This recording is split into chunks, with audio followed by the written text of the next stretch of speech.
Ouais, le premier cas a été testé positif hier soir. Il s'agit d'un patient qui était à l'hôpital pour une chirurgie d'un jour. Selon le CIS du Bas-Saint-Laurent, il ne présentait pas de symptômes à son arrivée. Il est maintenant en isolement, tout comme d'autres patients qu'il a côtoyés dans la journée. Des médecins et des infirmières du département de chirurgie ont été placés en quarantaine. Il y a une enquête là, pour identifier d'autres employés à risque qui est en cours. L'autre cas était déjà hospitalisé à l'unité de médecine générale, le 4C. Il a été testé positif mercredi. Il est en isolement maintenant, tout comme 30 autres patients du même département. L'enquête a permis de déterminer également que 100 employés ont été en contact avec ce patient infecté. Ils n'ont pas été retirés du travail car ils portaient tous de l'équipement de protection.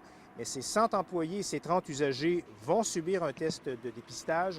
À ce sujet, le docteur Jean-Christophe Carvalho, qui est le directeur des services professionnels au CIS du Bas-Saint-Laurent. Puis chaque cas a sa propre histoire de transfert ou d'admission et tout ça. Donc, nous, l'important, c'est justement d'éviter la propagation puis d'éviter les cas ou des éclosions là, en cours de route. Tous les patients qui viennent, soit pour un rendez-vous ou pour une chirurgie ou quoi que ce soit, sont triés par le questionnaire clinique qui est dans les bonnes pratiques là, qui nous sont demandées. Puis ça a été mis en place quand même très rapidement, justement pour être plus sécuritaire. Dans le contexte de la pandémie, vous comprendrez que le niveau de vigilance est accru en milieu hospitalier. Maintenant, pourquoi ne pas tester systématiquement tous les patients admis dans les hôpitaux? On y réfléchit, admet le docteur Carvalho, mais pas juste ici, partout au Québec.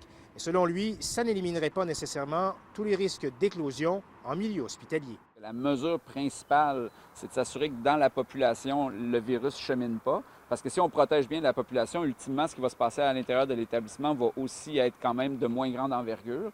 Puis après ça, il faut cadrer au travers de tout ça la disponibilité des ressources de dépistage, la disponibilité au laboratoire, la disponibilité de faire les prélèvements. Les enquêtes épidémiologiques sont toujours en cours. On est également en attente des résultats des tests pour les usagers et les travailleurs qui ont été en contact avec ces deux patients infectés.